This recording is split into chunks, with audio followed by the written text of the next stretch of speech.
साक्षी अपने माँ-बाप से मिलने मुंबई से दिल्ली आई थी और अब उसकी छुट्टियां लगभग खत्म हो गई थी। तो उसने अपने घर वालों को बोला कि उसको मतलब परसों यहाँ से निकलना है और अभी छुट्टियां खत्म हो गई हैं, वापस जब होंगी तो वो घूमने फिर से आएगी। और ये सब सोचकर उनको बताकर उसने अपना ट्रेन का रिजर्वेशन कर लिया था और ट्रेन जो थी ना वो एक दिन बाद की थी। तो जिस दिन की ट्रेन थी, साक्षी ने अपनी पैकिंग वगैरह की। तो साक्षी ने सोचा कि जल्दी निकल जाती हूँ, जिससे ट्रेन वेन छूटने का चक्कर नहीं होगा और अपना टाइम से पहुंच जाऊंगी। अब यही सब सोचते हुए अपना वो शाम को ऑटो से स्टेशन पे आई और अभी भी ट्रेन ना मतलब आने में 2 घंटे थे। और जब वो आके उसने चेक वेक किया ट्रेन का स्टेटस, तो पता चला कि ट्रेन 2 घंटे और लेट है। तो उसने सोचा कि चलो ठीक है, अब जब ट्रेन लेट आएगी ही तो वेटिंग रूम में थोड़ी देर इंतजार कर लेती हूँ। अब वेटिंग रूम में जाने से पहले साक्षी ने थोड़ा बहुत पीने का पानी, थोड़ा खाने का सामान और एक आध मैगजीन वगैरह ले ली थी कि जिससे थोड़ा बहुत टाइम पास हो जाएगा और यहाँ भी पढ़ लेगी फिर रास्ते में भी पढ़ लेगी। ये सब सोच के उसने 2-3 बुक्स खरीद ली और वेटिंग रूम के साइड बढ़ गई। अब साक्षी वेटिंग रूम में जाकर कुछ देर ऐसी बुक्स वुक्स पढ़ने लग गई, थोड़ा बहुत खाया पिया और पढ़ते पढ़ते ना उसे नींद सी आने लग गई थी। तो उसने सोचा कि अभी ट्रेन आने में तो 4 घंटे हैं पूरे, चलो थोड़ी देर सो ही जाती हूँ। तो उसने अपने बैग को सिराने रखा और हल्की सी उसे नींद आने लग गई। और जैसे ही उसकी नींद थोड़ी गहरी हुई और उसकी जब आँख खुली तो उसने देखा कि अभी कड़ी में 8:30 बज गए थे। अभी भी ट्रेन आने में लगभग 2.5 घंटे बाकी थे। तभी साक्षी की निगाह वेटिंग रूम में ही सामने वाली बेंच पर पड़ी, जहाँ पर एक लड़का, मतलब ऐसे ही 20-21 साल का लड़का होगा, वो बैठा हुआ था और उसके हाथ में न्यूज़पेपर था, वो पढ़ रहा था। और जैसे ही साक्षी ने उसकी तरफ देखा और उस लड़के ने साक्षी की तरफ देखा, दोनों का आई कांटेक्ट हुआ तो वो लड़का उसको देख के हल्का सा मुस्कुरा दिया। अब जब वो लड़का मुस्कुराया, अब वो लड़का जैसे ही साक्षी मुस्कुराई ना, तो कुछ पूछने के लिए, कुछ बताने के लिए थोड़ा सा आगे बढ़ के साक्षी की बेंच पे ही आके बैठ गया और पूछने लगा कि मतलब यहाँ कोई और बैठा तो नहीं है। तो साक्षी ने बोला नहीं नहीं, आप बैठ सकते हो, कोई नहीं बैठा है। तो वो लड़का वहीं पर बैठ के अपना पेपर पढ़ने लग गया। अब साक्षी ना थोड़ा सा, उसको फिर से भूख लग गई थी, तो उसने ऐसे ही चिप्स का पैकेट खोला और उस लड़के से पूछा खाओगे? तो वो लड़का बोला नहीं नहीं, आप खाओ, मुझे भूख नहीं है और वैसे भी मैं कुछ नहीं खाता। तो साक्षी थोड़ा सा हंस के बोली, अच्छा तुम कुछ नहीं खाते तभी इतने पतले हो, और अगर तुम कुछ नहीं खाते हो तो जिंदा कैसे हो? कोई कुछ नहीं खाएगा तो जिंदा ही नहीं रहेगा ना। तो वो लड़का बोला कि हाँ, तो मैं जिंदा कहाँ हूँ।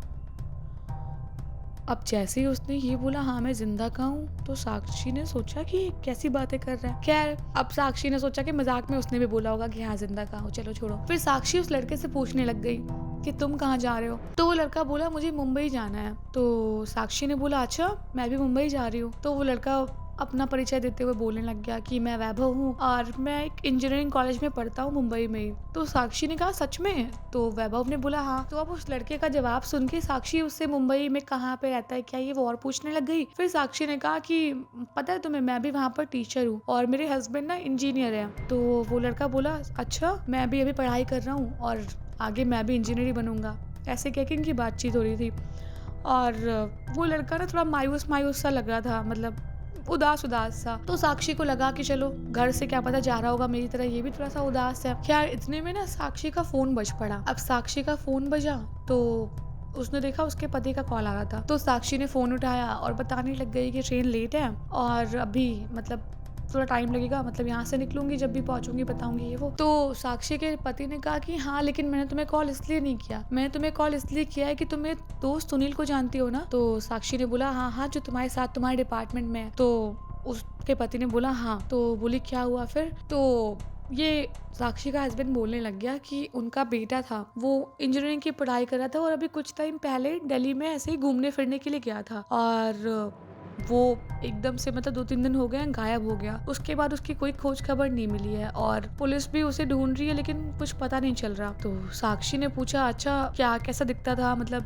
क्या नाम था, ऐसे ही बात होने लगी। तो साक्षी के पति ने बताया कि उसकी उम्र वही 21-22 साल के आसपास रही होगी और उसका नाम वैभव था। अब जैसे ही साक्षी ने सुना उसका नाम वैभव था और ये वो, साक्षी चौंक गई कि ये सब क्या हो रहा है। खैर, अब जैसे उसने वैभव का नाम सुना, उसकी निगाह जस्ट जहाँ पे वैभव बैठा हुआ था उस साइड पे गई और उसने देखा कि बस न्यूज़पेपर पड़ा हुआ है और वहाँ पे वैभव नहीं था। साक्षी को डाउट हो गया था कि कुछ तो गड़बड़ है यहाँ पे। तब तक एक आदमी वहाँ पर घूमता हुआ आया और साक्षी को पूछने लग गया, यहाँ कोई बैठा हुआ है? तो साक्षी ने कहा, नहीं, यहाँ कोई नहीं बैठा है। तो जो न्यूज़पेपर जो वो लड़का वैभव पढ़ रहा था वो वहीं साक्षी की जो बेंच थी वहाँ पड़ा हुआ था। तो वो आदमी को लगा कि न्यूज़पेपर साक्षी का है, तो उसने पूछा कि आपका है ये? वो एक्चुअल में साक्षी का नहीं था, लेकिन साक्षी ना चाहते हुए भी अपना सर हाँ में हिलाते हुए बोली कि हाँ, ये मेरा पेपर है। उस आदमी ने पेपर साक्षी को दे दिया और वहाँ पर बैठ के अपना ऐसे ही ट्रेन का वेट करने लग गया। उसका आईडी कार्ड था, उस पे वैभव का नाम लिखा हुआ था और उसका मतलब इंजीनियरिंग कॉलेज का आईडी कार्ड था वो। अब जब साक्षी ने जो न्यूज़पेपर का पेज खुला हुआ था उस पे निगाह डाली, तो जहाँ पे वो खोए हुए लोग ऐसा कुछ होता है ना सेक्शन, उस पे उसकी निगाह पड़ी जिसमें वैभव का फोटो लगा हुआ था और लिखा हुआ था कि मतलब वैभव नाम का जो बच्चा है वो मिला है, मतलब उसका डेड बॉडी मिली है और उसके जेब में आईडी कार्ड था जिससे उसकी पहचान हुई है, लेकिन इसके कोई भी परिजन इसको लेने ले जाने वाले नहीं मिले हैं। तो अगर कोई इनको जानता है या कुछ भी है तो इस नंबर पे कांटेक्ट कर सकता है और उसकी डेड बॉडी फिलहाल अभी पुलिस के उसमें है, इन्वेस्टिगेशन चल रही है। साक्षी को विश्वास नहीं हो रहा था कि मतलब अभी जिससे वो बात कर रही थी या जिसने उसे बताया कि वो जिंदा नहीं है वो सच में आत्मा थी, वो लड़का जिंदा नहीं था। इतने में साक्षी को पता नहीं क्या हुआ, वो ढूंढने के लिए उठी कि क्या पता हो सकता है शायद कोई और इंसान हो। जैसे ही वो ढूंढने उठी थोड़ा सा उसने वेटिंग रूम के बाहर निकल के देखा, इधर उधर झांकने लगी, देखने लगी, तभी उसकी सामने निगाह पटरी पे गई और उस पटरी पे वो लड़का खड़ा हुआ था और पूरी स्पीड से चलती हुई ट्रेन इस साइड से आ रही थी और साक्षी उस लड़के को रोकना चाहती थी और उसको बोल रही थी कि हट जाओ, ट्रेन आ रही है, हट जाओ, तुम्हें लग जाएगी। लेकिन वो लड़का ट्रेन के सामने ऐसे दोनों हाथ फैलाकर खड़ा रहा और ट्रेन आई और वो लड़का वहां से गायब हो गया, मतलब पटरियों पे कुछ भी नहीं था। तब शायद साक्षी को समझ में आया कि वो लड़का साक्षी के थ्रू अपनी जो भी ये दुखद घटना हुई उसके साथ वो अपने परिवार तक पहुंचाना चाहता था और उसकी जो भी डेड बॉडी है जैसे भी उसकी फैमिली रिसीव कर ले, इसलिए उसने शायद साक्षी को चुना सब कुछ सही सही बताने के लिए। और ये सब बातें फिर साक्षी ने अपने पति को बताई और फिर उसकी फैमिली तक ये बात पहुंची और उसकी डेड बॉडी वहां से ली गई। यार, उसकी फैमिली के लिए बहुत ही दुख भरी बात थी, लेकिन अब वैभव कभी वापस नहीं आ सकता था। तो अगर आपको ये स्टोरी अच्छी लगी तो वीडियो को लाइक कर देना और कमेंट्स करके अपने थॉट शेयर कर सकते हो और सब्सक्राइब करना तो बिल्कुल मत भूलना।